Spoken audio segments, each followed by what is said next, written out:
যারা অনেক সোনা গয়না অনেক যৌতুক দিয়ে মেয়েকে বিয়ে দিতে পারবে তার ছেলের কাছে, সেরকম মেয়ে পছন্দ ছিল তাদের।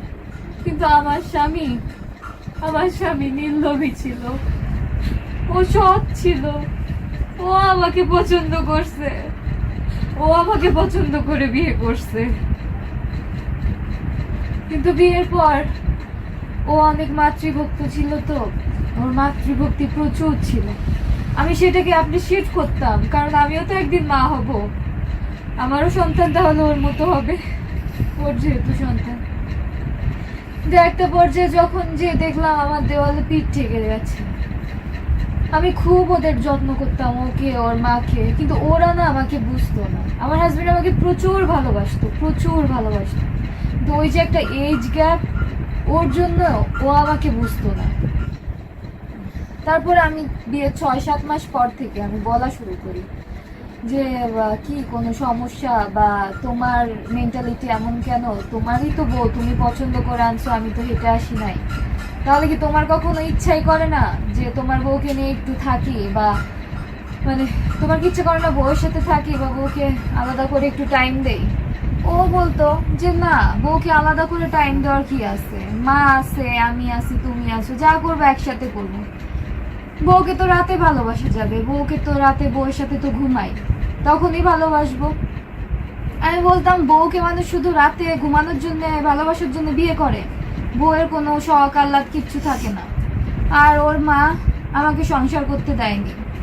আমার হাজবেন্ড আমার হাতে রান্না ভালো খাইতো জন্য আমার শাশুড়ি এক পর্যায়ে আমার রান্না বান্নাই বন্ধ করে দিল। আমার শাশুড়ির এথিক্স ছিল, ছেলে বিয়ে করবে বউকে, বউ তাড়াতাড়ি বাচ্চা হয়ে যাবে, বউয়ের সংসার আর বাচ্চা নিয়ে থাকবে, আর সে তার ছেলেকে নিয়ে থাকবে।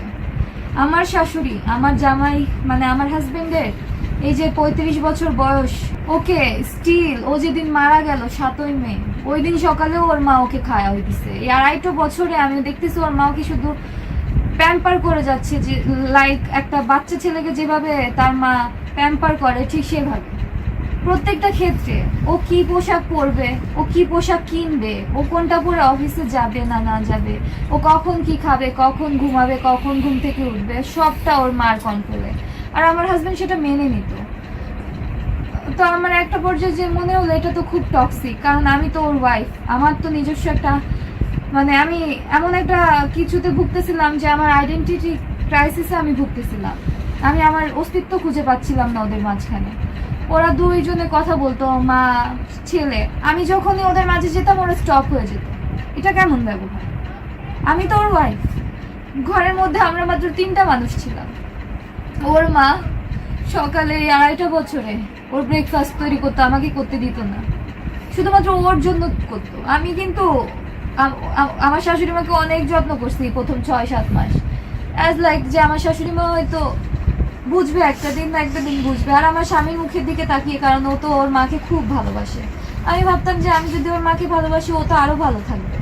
ওই জন্য 6-7 মাস যাবত আমি অনেক করেছি, অনেক। আমার শাশুড়ি মায়ের পায়ের নখ কাটা থেকে, হাতের নখ কাটা থেকে শুরু করে তার চুলে তেল দেওয়া, তার বাথরুমে যে তাকে সারা শরীর ডলে দেওয়া, গা মানে পরিষ্কার করে দেওয়া, তাকে স্নান করিয়ে দেওয়া সহ আমি সব করেছি। তার কোন কাপড়টা ভাল লাগতেছে না তাকে পরতে, তার কোন কাপড়টা তাকে পরলে ভাল লাগবে, সব ঠিক করে দিতাম। আমি বরঞ্চ আমার হাজবেন্ডকে বলতাম যে তোমার মায়ের শাড়ি লাগবে কিনা জিজ্ঞাসা করো, যা লাগবে এনে দাও। মাস্টার বেড, আমরা ঢাকা শহরে শান্তিনগরের শেলটেক রহমান তলার 18 তলায় ছিলাম। ওখানে মাস্টার বেডের সাথে অ্যাটাচড ওয়াশরুম, অ্যাটাচড ব্যালকনি ছিল ওই ফ্ল্যাটে। তো আমার হাজবেন্ডের সাথে যেহেতু আমি বাসা দেখছি, তো আমার হাজবেন্ডকে আমি ফার্স্টে বললাম কি, মা যেহেতু গ্রাম থেকে আসতেছে, মাকে এই অ্যাটাচড রুম, এই মাস্টার বেডটা মাকেই দাও, মার একটু পরিবেশটা মানাতে একটু সহজ হবে, সুবিধা হবে। উনি যেহেতু গ্রাম থেকে আসছে, উনি কখনো শহরে থাকেন নাই, আমি তো শহরে ছিলাম, আমি খুলনা শহরে বড় হয়েছি, খুলনা রেসিডেন্সিয়াল এরিয়া, সোনারাঙ্গা আবাসিক রেসিডেন্সিয়াল এরিয়াতে আমি বড় হয়েছি। ওখানে আমার স্কুল লাইফ শেষ করে যখন বাবার বাসায় আসলাম, 7-8 মাস পরে আমার বিয়ে হয়ে যায়, আমি সারদা সুন্দরী কলেজে পড়তাম। তো আমার হাজবেন্ডকে বলার পর আমার হাজবেন্ড বলল কি, তুমি এইটুকু মেয়ে, তোমার তো উচিত ছিল আরো তুমি বলবা যে মাস্টার বেডটা তুমি নিবা। সেখানে তুমি আমার মাকে এটা নিজে থেকে দিতে বলতেছো।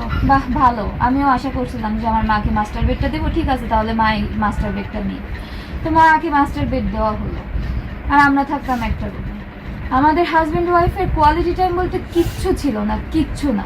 সকালে ঘুম থেকে ওঠা থেকে শুরু করে ওর মায়ের ডাকে ওর ঘুম ভাঙতো, ঘুম থেকে উঠে মা মা মা মা। আমার বেশ ভালো লাগতো প্রথম প্রথম যে আচ্ছা ঠিক আছে, ও খুব মাকে ভালোবাসে, ও তো আর বাইরে কাউকে ভালোবাসতেছে না, ওর মাকে ভালোবাসতেছে। ওর মা ওর জন্য রান্না করতো খিচুড়ি, শুধুমাত্র ওর জোয়া রান্না করতো, ও যতটুকু খেতে পারবে ততটুকু। তখন থেকে না আমার মনের মধ্যে আস্তে আস্তে খুব পেইন হতে শুরু করলো যে এটা কেমন ব্যবহার। ও চলে যেত অফিসে, তারপর আমি আমার ব্রেকফাস্ট আর শাশুড়ি মায়ের ব্রেকফাস্ট আবার তৈরি করতাম আলাদা করে। ওর মা যদি তরকারি রান্না করতো শুধুমাত্র ওর জন্য রান্না করতো, খিচুড়ি রান্না করতো শুধুমাত্র ওর জন্য। আমরা তো ঘরে 3টা মানুষ, ওর জন্য তো রান্নাই করতো। আর কটা চাল ডাল বেশি নিলে কিন্তু 3 জনের হয়ে যেত, বাট ওর মা কখনো করতো না, ওর মা কখনো করতো না। আমাদের হাজব্যান্ড ওয়াইফকে একসাথে কথা বলতে দিত না দিনে যতটুকু। আমার হাজব্যান্ড তো পুলিশে ছিল, পরে ডিফেন্সে আসছে, র্যাবে আসছে। তো আমার শাশুড়ি মা, আমার হাজব্যান্ড দিনের মধ্যে যতটুকু টাইম বাসায় থাকার সুযোগ পাইতো আমার শাশুড়ি মায়ের সাথে আমার হাজব্যান্ড থাকতো। আমি কিছু মনে করতাম না, ভাবতাম যে ওর মা আসছে গ্রাম থেকে, ও তো ওর মাকেও তো পায় নাই, সংসার কেবল শুরু করছি, ঠিক আছে হয়তো একদিন না একদিন ঠিক হয়ে যাবে। কিন্তু এই একদিন না দিনের পর দিন হতেই থাকলো। আমার